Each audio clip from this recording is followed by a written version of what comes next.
Olha, eu vou ser justo. Seus argumentos até aqui foram bons, mas o comunismo só funciona na teoria.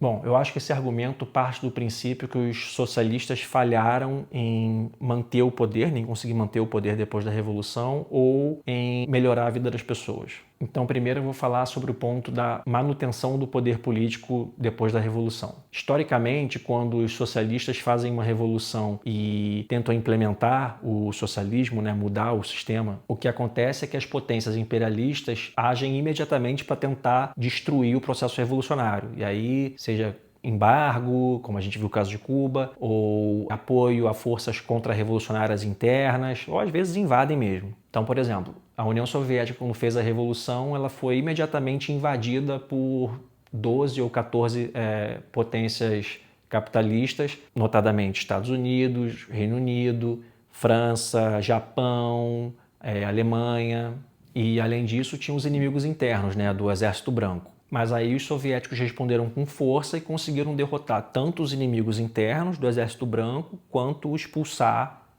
os imperialistas que invadiram. Por outro lado, o Chile, no início dos anos 70, teve um presidente eleito democraticamente, o Salvador Allende, que era marxista, e ele tinha a ideia de implementar o socialismo por via das instituições burguesas. E aí o que acabou acontecendo foi que teve um golpe de Estado liderado pelo general Pinochet e apoiado pelos Estados Unidos e bombardearam o Palácio Presidencial. O cara morreu nesse dia. Então, assim, duas experiências históricas bem diferentes que a turma que diz que o socialismo só funciona na teoria vai dizer que falharam. Mas vamos analisar isso melhor.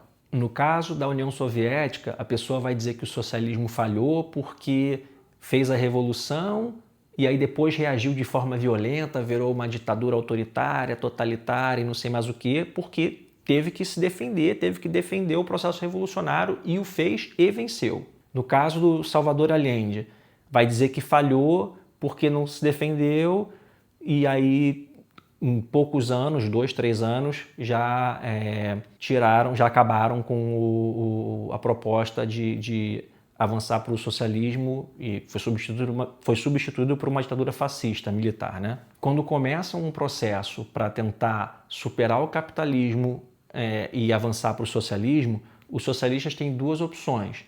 Ou eles tentam se defender quando forem atacados, embargados, invadidos, etc. Ou eles não tentam se defender ou desistem ou são efetivamente mortos, bombardeados, que foi o caso do Allende no golpe. E aí, quem argumenta isso vai necessariamente dizer que falhou, se defendendo ou não. Então, assim, ou a pessoa vai dizer que o comunismo, o socialismo falhou porque ele se defendeu e virou autoritário, violento, tal, ou vai dizer que falhou porque ele não fez um esforço, inclusive usando violência quando necessário, para se defender, tentou fazer a coisa toda por vias totalmente pacíficas, pela institucionalidade burguesa e tal, e aí falhou de qualquer forma porque não conseguiu implementar, não conseguiu sustentar a mudança de sistema. Ou seja, para quem argumenta que o comunismo só funciona na teoria, não importa o que os comunistas façam, ela sempre vai ver isso como uma falha. Se a gente se defende e é violento, não serve.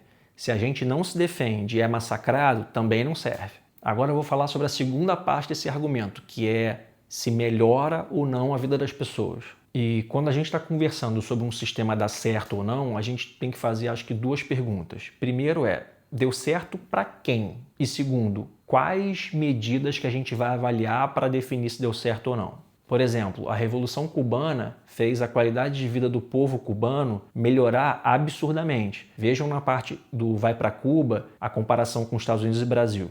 Só que, por outro lado, a Revolução Cubana foi horrível para os latifundiários e para os interesses das grandes empresas americanas. A China passou por uma revolução em 49 e hoje é a grande potência industrial do planeta. O povo chinês vem vendo, geração a geração, melhoras significativas na qualidade de vida do país. Os comunistas fizeram reforma agrária e a qualidade de vida do povo chinês vem melhorando de forma significativa, geração a geração. Então a gente pode dizer que a Revolução Chinesa deu muito certo para o povo chinês e muito errado para os latifundiários chineses.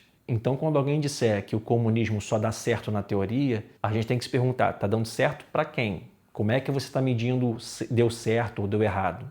Para mim, dar certo é quando o povo, a esmagadora maioria da população, a classe trabalhadora, toma as rédeas das coisas que afetam as suas próprias vidas, tomam o poder político e econômico e fazem as mudanças estruturais para que todo mundo tenha acesso à saúde, à educação, à moradia, à comida, enfim, a uma vida digna. E não só quem pode pagar por essas coisas.